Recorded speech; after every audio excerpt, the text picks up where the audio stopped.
now then? Who all here's from the UP? Yeah, okay, so you understand me good, eh? All right. Now, there's a few things that in the UP that you gotta understand, okay? Hey, listen up. You're in the UP. I gotta teach you how to speak Japanese. Alright? Alright. Maybe the first thing is that you gotta understand the name of this town is Lance. Not Lance or Lance. Lance. And that town over there across the bay there, that's called Baraga, not Baraga. And for God's sake, it's pasty. Pasty then, okay?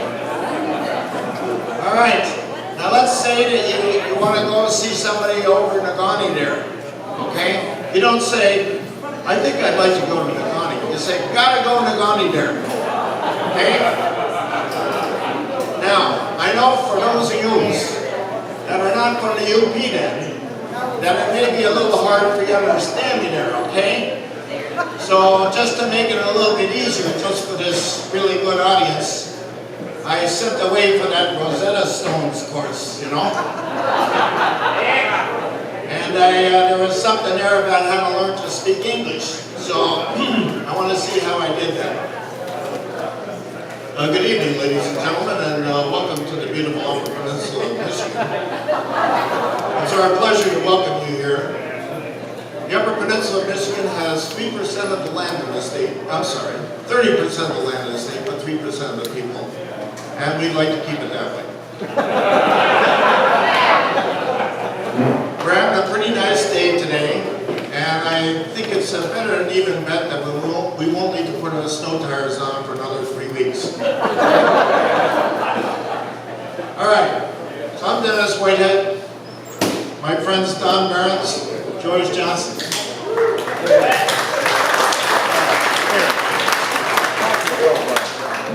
Of the 9 people, thank you, that were at the first Highpointers meeting at Mount Auburn, there are, those of us who are active in the club, we're the only 3 that are left, which is really insane.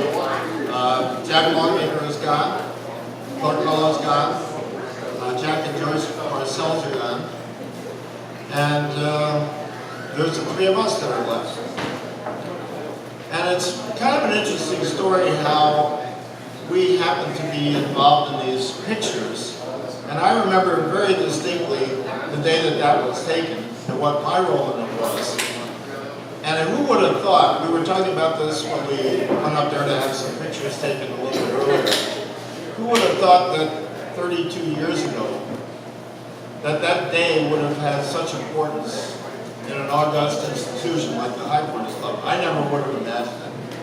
I mean, I just thought it was an honor to meet other people who had this weird hobby of going around and staying high points. I'll just tell you how I got interested in it. I remembered as a kid being very interested in maps. The old Rand McNally atlases. They had a little triangle that was filled in and was black for each of the state high points. And I always looked at it and said, boy, that must be an interesting place to go. My dad, I lived in New York State when I was young, and my dad had an uncle, Lenny, who lived in Eagle Valley, New York, which was down near New Jersey.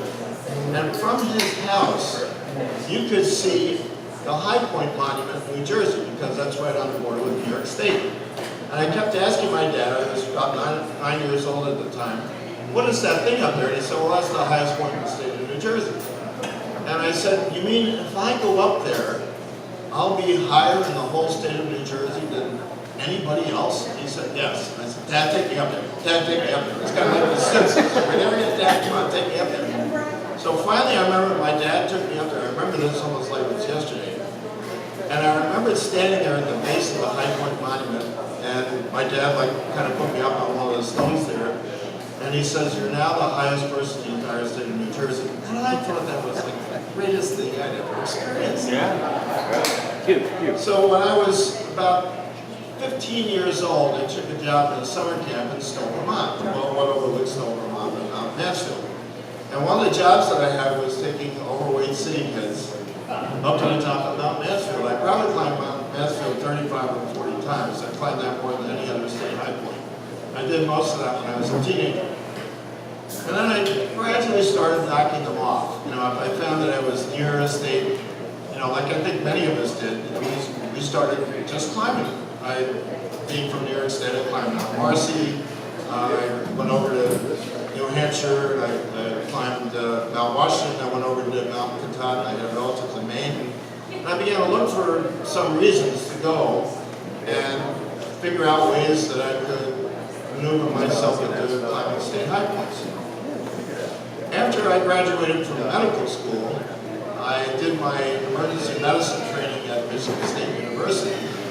And one of the orderlies that worked in the emergency department at one of the hospitals I was at was George. And George and I became friends almost immediately.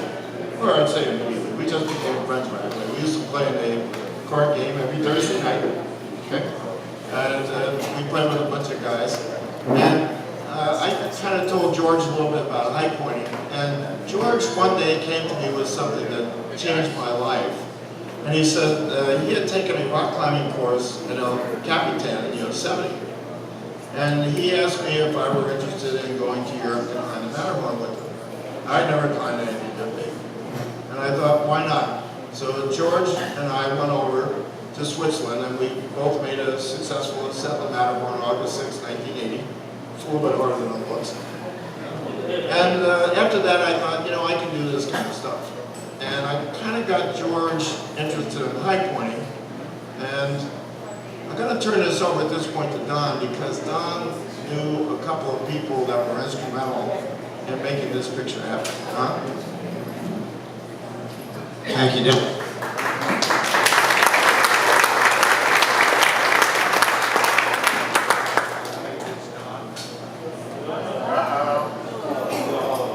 My name is Don Berens, and I'm a hiker. Hi, Don!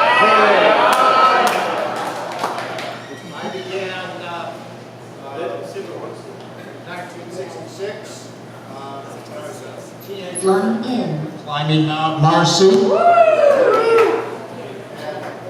then I went to college in the shadow of Mount Greylock. And I visited my uncle in Baltimore,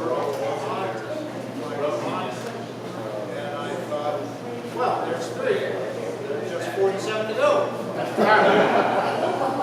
In those days, I thought that I might be the very first person to climb the high points of each of the states. I had not heard of anybody else who had done it. But by 1970, there was an article in Sports Illustrated, which you can still find online in the archives, which told the story of Mitch Michaud and mentioned that somebody else, I didn't name at home, but somebody else had climbed the 50 state high points. But it had taken him more than a year, and Michaud had done it in a year. So I thought, well, maybe I could be the third to climb these peaks. So I was chipping away at it.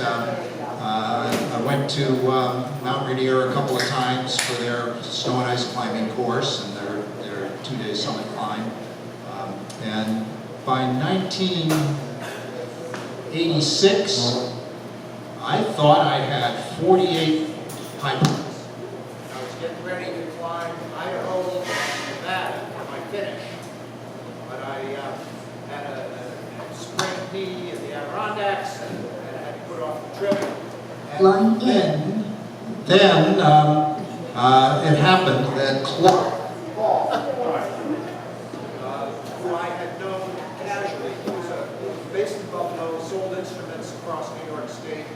He often visited Jack Parcell in Beaver Falls, New York. And he passed through Rochester, where I was living at the time, and he often attended the Adirondack Mountain Club meeting in Rochester, and so I had met him. well, in 1986 or early 1987, Clark wrote me a letter and said, I I saw your name in the Nebraska Register.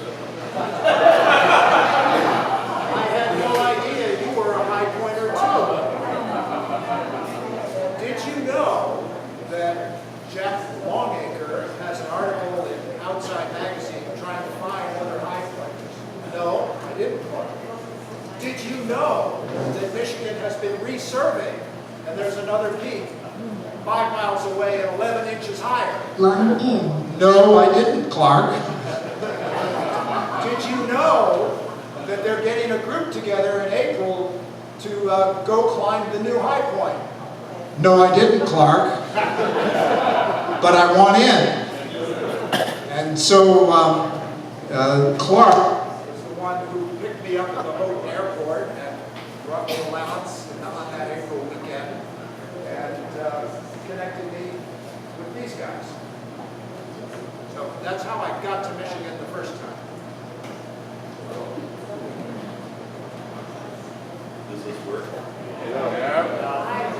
We've been to the Fairview Bar in Kentucky. You've been to Fairview? Yeah. Which was that for this story? Okay, that was there. I met Dennis, he said I work at the hospital working training. And we went climbing, and so I said, well, I feel like high points, so I got a friend in New Mexico, and we did the New Mexico high point. And I kept collaborating with Dennis and met his folks out in Washington State. And I was on my trip with my then future wife, and we went to Nevada. And driving in there, I met Clark and Jack coming out on the road. Our cars came together on the 2-track. They jumped out with Frank Ashley's book and said, "Are you a high pointing?" And I go, "What? You know, high pointer?" And so they explained what they were doing and how they were correcting the booklet to update it. And I said, great. So I climbed up to the summit and I found their names on the registry because, you know, I was the latest entry. I wrote Jack Parcell, care of Beaver Falls, New York. And he said, we're planning a trip out west. Do you want to go? We're going to go to Granite Peak and Granite Peak. And, of course, come in. And he told me then they're coming out to Michigan. So I said, I'm in. And we went up north, and I happened to call Dennis, who is now working as a physician up here. And I said, Dennis, do you want to go with us? And he says, I'm glad you called. I have the day off, and you'd never find it without me, because I was there 6 months ago. And that's how I got it. Thank you, Dennis. Actually, I did not have the entire day off. I had to work till 2 in the morning, which is why I looked a little bleary-eyed, because as George said, well, you gotta meet these guys. They're a little bit odd, but they seem pretty cool. And I really had no idea before George told me that he met Jack and Clark in Nevada, that there were other people that were serious about this. I never heard of any of these other articles, and probably like many of us early on, I thought I was unique.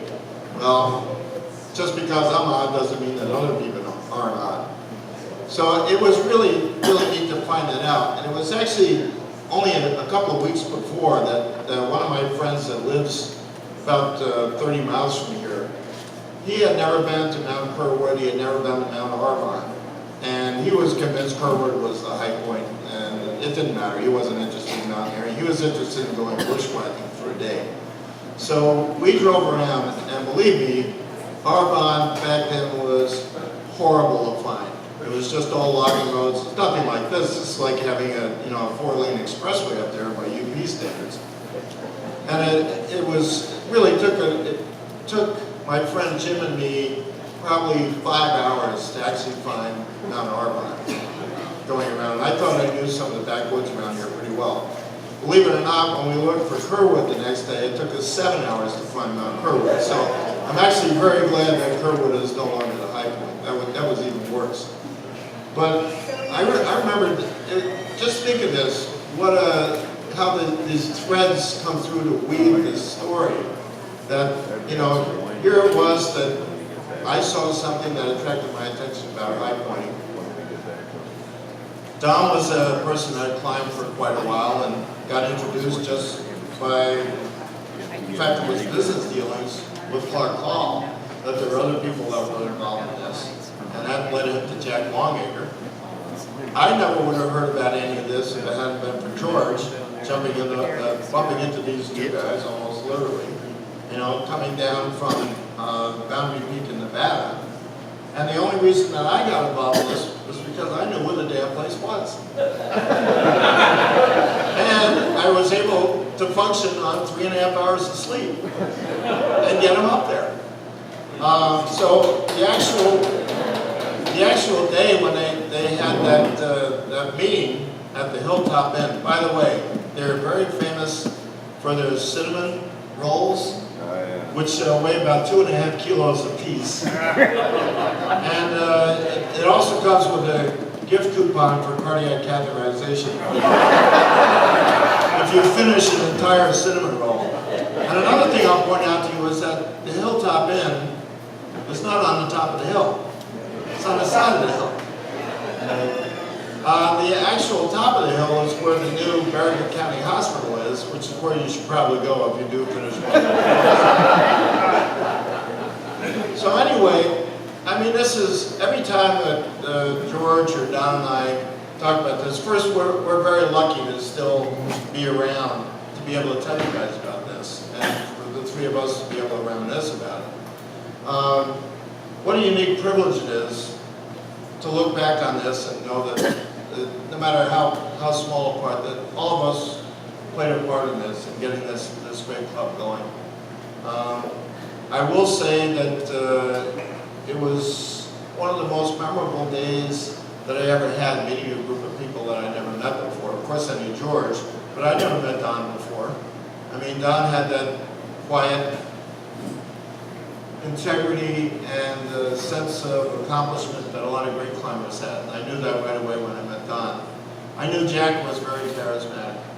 There was no doubt about it. I mean, anybody that read those early newsletters, he was really the guy that was the lifeblood, the heartbeat of the club. He kept it going. As many as other people wanted to get this type of endeavor going, Jack was the guy that actually did it. Clark and Jack Parcell, Joyce Parcell, I mean, I looked upon them 30 years ago as people that I thought would be a great template for me when I got older. And I wanted to be like them. And I thought that if I took care of myself, and that if I exercised regularly, ate right, maybe I could still be doing the same things that they were doing in their 70s. Now that I'm in my 70s, I can still do those things. And I think that I owe a lot of that to those guys. They gave me an inspiration as far as that went. So it was a unique privilege. It was something that was very unexpected. That day that I first pulled up half awake at the Hilltop Inn, I met these bozos, and then tried to guide them through these one-rut roads up to the top of Mount Arbor. But eventually we did it, and we had an awful lot of fun doing it. And I remember talking to Jack when we were walking down from the summit, that, you know, how important I thought it was that we actually get a club going. And Jack agreed, and he said he was thinking of reaching out more. He had already done that, as you heard, and getting the club getting on a more formalized basis. And just to know that we were a part of that, I think is pretty cool. You said you wanted to conclude with something. By the way, if you have any questions, yeah, we'd be... Can you identify each of the three in that? Yeah. Jack Longacre. That's Jack. Don Berens. Dennis Whitehead. Jack Parcell. Joyce Parcell. George Johnson. Eric Krantz. Eric was Jack's grandson, right? And Greg Lakeland. Greg was a friend of George who came along for the ride and had his fillings loosened. I don't think he ever joined a club. Did he ever get another high point? No. But you notice that the bottom picture, I don't know if you all know the story about that, you know, several years ago when we met up again. And notice I'm wearing the same shirt today that I was wearing I had Jack Longacre's ashes, so I kind of held that in the same relative position as we had the first one. And Jack Parcell held Clark Hall's ashes, because Jack and Clark were such great friends. I don't know, I thought that was just a cool thing that we did to hold their ashes there for the second one. And Greg Lehman, for his second high point, same as the first high point, also accompanied George, which I thought that was kind of cool. Out of us, the 7 who were serious about climbing, we all had the privilege of completing the 50, except for Clark Hall. And the reason that Clark couldn't do it, although he was physically capable of doing it in most ways, Clark had a blood condition, and his doctor pretty much forbade him from going above 15,000 feet, because he didn't think that he would survive it. And I think Clark's family made him honor that promise that he wouldn't do that. So Clark retired with 49. I will always remember a trip that George happened to be on when we were with Jack Parcell and Clark Hall and the late Terry Moyer, who was from Salt Lake. We went up Granite Peak, and Clark, as you probably know, he was pretty deaf. And he was also a little bit on the thrifty side, shall we say, and he didn't like wasting batteries in his hearing aids. So about 3/4 of the way up Granite, when we were on this particularly tricky patch, I knocked a rock loose and hit Clark in the head, and I yelled, "Rock!" at the top of my lungs, and of course Clark didn't have his hearing aids in, and it bounced right off his head, making a wooden noise. And it went over, and I thought he was going over the edge, and it made a big laceration on the top of his head. And in my haste to get down there, my feet slipped. And I can remember hanging on, and George looking down at me going, "Hang on, buddy!" And it came, and there's Clark like this, and I'm like, hang on like this. And then finally I got up, we got Clark up, and then like a good emergency doctor, I sat right down and I sewed up the laceration on the top of Clark's head. My hands maybe a little bit shakier than they normally would be if I were doing it in a work situation, but I think that's the highest altitude sutures I've ever put in my life. You may have, those of you that know the story of Jack Parcell at the summit, he was going up the wrong chimney just below the summit, where you know, if you climb the standard route, you have to shift over to the right just to make it up that final push to the top. And he went up like a false chimney, and he fell and he broke his leg badly. And he almost went over the edge, and Terry Moyer caught him. Terry was a pretty big guy, he was about 6'4", about 260, and he made a really nice catch at Jack, who was about half of Terry's size, and kept him from going over the edge. And I wound up, I split Jack's leg, and George and Clark heroically left right near the summit, and it was late in the afternoon, and they hiked back to Crow's Nest Plateau and found a guy who happened to be a local from the Carbon County Rescue Service who hiked out in the dark and got a rescue party to come up, and I sat with Jack up there for 3 days before the rescue party finally came up. It was a little cold up there, and I think it was like almost a year and a half later. That was going to be Jack Parcell's 50th high point, and he had a brand new knee. I'm not sure if they replaced his hip too as a result of that. He went up and finished Granite Peak as his 50th high point. Now that is the type of guy I want to be when I get to be in my late 70s, not necessarily with all the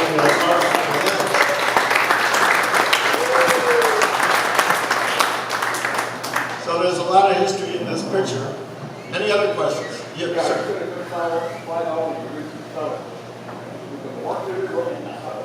There was a small mailbox that was up on top. There were no signs whatsoever.